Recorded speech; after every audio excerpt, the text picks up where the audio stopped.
Atlanta has seen drama before, but nothing compares to the chaos that erupted when Tamar Braxton pressed post on that one chilling Instagram story.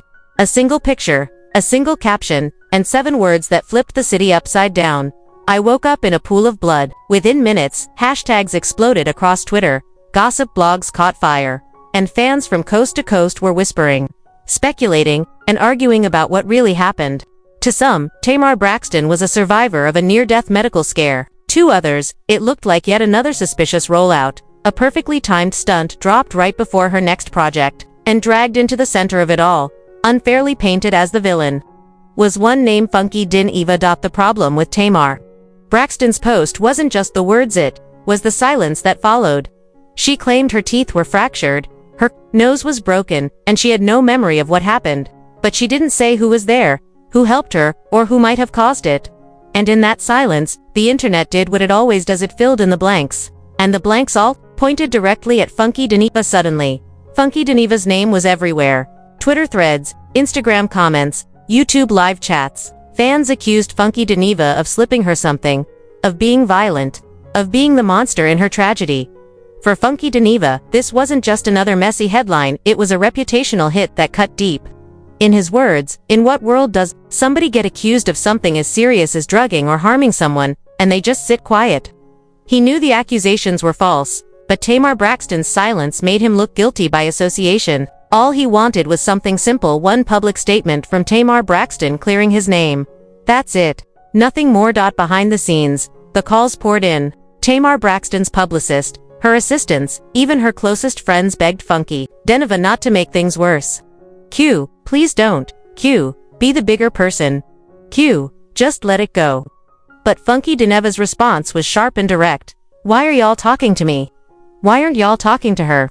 Because this storm didn't start with him, it started with Tamar Braxton pressing post, and only Tamar Braxton could fix it. Finally, under pressure, Tamar Braxton posted a short note on Instagram. No matter what he says, I love Funky anyway. Had I known what was going on while I was recovering, I would have said something. It's terrible that whatever I didn't say turned into all this. I just want peace. For Funky Dineva, it wasn't perfect, but it was enough to calm the storm for a moment. He felt Tamar Braxton had finally given the world something to stop dragging his name. But the internet doesn't forget, and neither did Funky Dineva. Deep down, he knew something about Tamar Braxton's apology was off. It was too neat, too calculated, too forced. In his own words, we had to twist, bend, and move her arm just to get that little post out of her. To Funky Dineva, it wasn't real. It wasn't genuine. It was pure damage control. Still, Funky Dineva tried to give grace. Okay, something happened to the girl. She's not doing well. I can weather this storm. I've weathered other storms. He thought it would fade. He thought with time they could move forward, maybe even laugh about the madness. After all, they had been friends. But what Funky Dineva didn't expect was what came next. Because Tamar Braxton wasn't done. She didn't stop with the apology. She didn't stop with peace. Instead, as her recovery went on, Tamar Braxton started dropping cryptic captions, shady subliminals, little phrases that the world could only interpret one way. Phrases like, the rabbit got the POW, or my voice is my PR stunt. Or did all that hating and gossiping about me still didn't stop nothing. I'd be mad too? Posts that on the surface could have been about anyone, but the timing made it obvious. To Funky Dineva, every line was directed straight at him, and that's when his patience snapped. For Funky Dineva, this wasn't shaded, was betrayal. He had already been dragged, already accused of crimes he never committed, already hit in the gut by public opinion. And now Tamar Braxton wanted to keep playing games online. To him, her apology had turned out to be nothing more than a hollow band-aid, a fake gesture that meant nothing. So when Funky Dineva went live again, he didn't hold back. He dragged Tamar Braxton from top to bottom, calling her out for chasing sympathy, for loving attention, for fueling speculation instead of shutting it down. You like this type of mess. You like the drama. You like being the center of attention. None of this would have happened if you had just been normal, packed yourself up, healed in private, and moved on. He pointed out what the fans were already noticing. Tamar Braxton wasn't too weak to drop cryptic stories. Tamar Braxton wasn't too weak to release subliminal captions. Tamar Braxton wasn't too weak to post a brand new music video. But Somehow, Tamar Braxton had been too weak to clear Funky Dineva's name when it mattered most. And to him, that said everything. Twitter agreed. Some fans dragged Tamar Braxton for being messy, calling her apology fake and accusing her of using Funky Dineva as collateral damage for a PR stunt. Others defended Tamar Braxton, insisting she had nearly died and didn't owe anyone explanations. But the damage was done. The divide was clear. And the feud was only getting louder.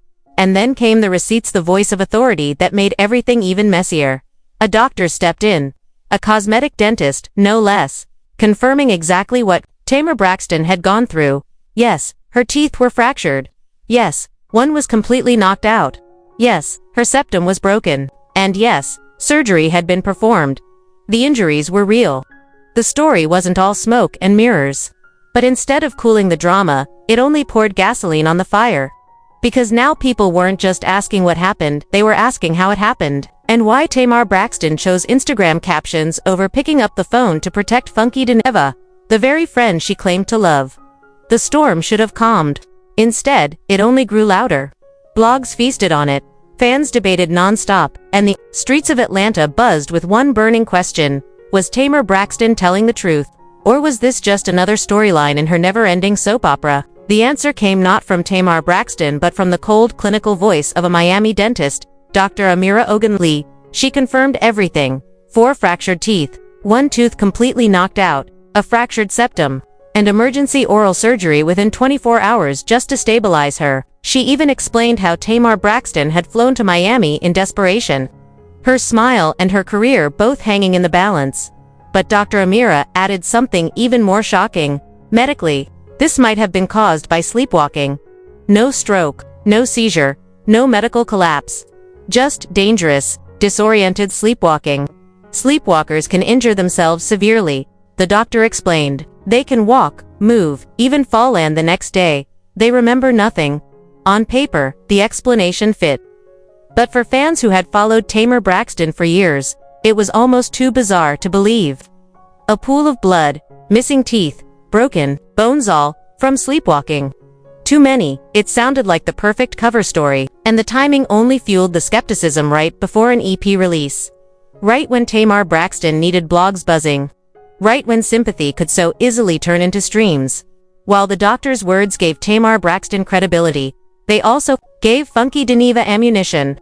Because for Funky Dineva, the issue was never about whether Tamar Braxton had been injured. The real issue was her silence, her refusal to clear his name, and her decision to turn a private emergency into public speculation that left Funky Dineva burned alive by the internet. And then came the captions, the subliminals that set the internet on fire all over again. In the days after the doctor's confirmation, Tamar Braxton posted on Instagram stories, "Never ever going back to what I grew from. Nice try, devil. Bitch, my voice is my PR stunt. Mic on, talent speaks for itself. The rabbit got the POW, did all that hating and gossiping about me, still didn't stop nothing. I'd be mad too." The posts were vague, yes, but the shade was loud. Fans immediately connected the dots. Who else could Tamar Braxton be addressing but Funky Dineva? Who else had accused her of stunts? Who else had demanded apologies and refused to back down? For Funky Dineva, this was proof of what he had suspected all along, that her apology had been hollow. Because if Tamar Braxton truly wanted peace, she wouldn't still be firing subliminals. She wouldn't be mocking him with talk of rabbits and POW. She wouldn't be reframing her accident as a PR stunt that somehow validated her talent. If she wanted to move on, she would have sat down, healed, and left the drama behind. But Tamar Braxton never leaves drama in the past. And he's never been one to sit quiet while somebody bumps their gums in his direction. He went live again, angrier, pettier, sharper. This time, he didn't just clap back, he dragged Tamar Braxton across the internet. He called her a toothless muppet, mocking the very injuries that had landed her in the hospital. He sneered at her story. A pool of blood. Was it Olympic size? Standard? Kiddie pool? Or just the little spit we see when brushing our teeth? The shade was brutal, but it resonated with fans who were already skeptical of Tamar Braxton's narrative. To them, she had taken a tragedy and dressed it up as melodrama. Funky Dineva's sarcasm cut right through the sympathy and reopened the questions about whether Tamar Braxton was telling the truth. Then he hit her where it hurt most, her motives. Your near-death experience sure as hell didn't make you grateful to be alive. Funky Dineva spat. If it had, you'd stop being messy, dramatic, and desperate for attention. You didn't fall hard enough. Maybe you should get drunk, take the crazy pills, and pass out again. The words were cruel, but they came from deep frustration. To him, Tamar Braxton had used his name as collateral damage to fuel her own headlines. The internet exploded. Some fans slammed Funky Dineva for mocking a woman's medical trauma, calling him cruel and heartless. Others defended him, pointing out that Tamar Braxton had been reckless with her silence, shady with her subliminals, and that Funky Dineva had every right to defend his name after being accused of something so serious. Meanwhile, Tamar Braxton played coy, posting another line, "I mind mine and heal." But by then, the damage was done. Her deletes, her unfollows, her back-and-forth posts, all of it made her apology look faker by the day. And Funky Dineva wasn't letting up. Every subliminal post from Tamar Braxton became another payday for Funky Dineva. Every shady caption gave him a reason to go live, drag her, and remind the world how she had tried to play him. He laid it out plainly. You post something, I post something. You fire a shot, I fire back. At that point, it became crystal clear the feud wasn't about a hospital scare anymore. This was a war of egos, pride, and reputations. Tamar Braxton was fighting for her narrative. Funky Dineva was fighting for his name, and the fans. They were living for it, screenshotting every story, clipping every live, and feeding the blogs. Non-stop. What had started as a medical emergency had now transformed into a full-blown reality TV storyline bigger than anything VH1 could script. The doctor had confirmed the injuries. Tamar Braxton doubled down with shade. Funky Dineva went nuclear in his clapbacks. But even that wasn't the end. Because Funky Dineva wasn't just clapping back anymore, he was escalating. He set rules, issued ultimatums, and made it clear that if Tamar Braxton wanted peace, she would have to earn it. Every post she makes, I make $5,000, he declared. You think you hurting me? You financing my Miami trip? You paying for my Range Rover? You gonna learn today? It was petty. It was ruthless, and it was brilliant. Funky Dineva had flipped Tamar Braxton's shade into his own paycheck. What she thought would silence him only gave him more power. Then came the moment that shook everyone. Funky Dineva's rules of engagement. He laid them out like a contract. You don't say nothing, I won't say nothing. You don't post nothing, I won't post nothing. That includes all that God is elevating me, removing people from my life. Nope, not accepting any of it. Anything you post that can be interpreted as shade toward me, I'm going live. Period. The ultimatum was clear.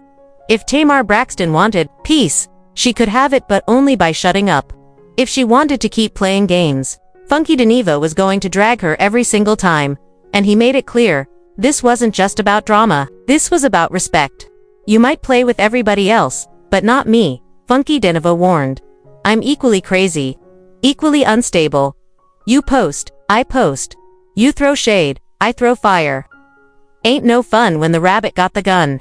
The internet lost its mind. Blogs declared it the most toxic feud of the year. Fans debated who was really winning, some siding with Tamar Braxton, some with Funky Dineva. But one thing was certain. The apology had failed. The doctor's confirmation hadn't saved her. And the war was only getting bigger. And then, in one chilling line, Funky Dineva hinted he wasn't done, even in this moment. I'm trying to protect you medically. I'm trying to protect you romantically. But you keep playing, and I'm telling you, this ain't what you want. That word romantically set the internet ablaze. What did Funky Dineva know about Tamar Braxton's love life? Who was he protecting her from? And what would happen if he finally decided to spill that tea? Suddenly, the feud wasn't just about blood, teeth, or posts, it was about secrets. Deep, hidden secrets.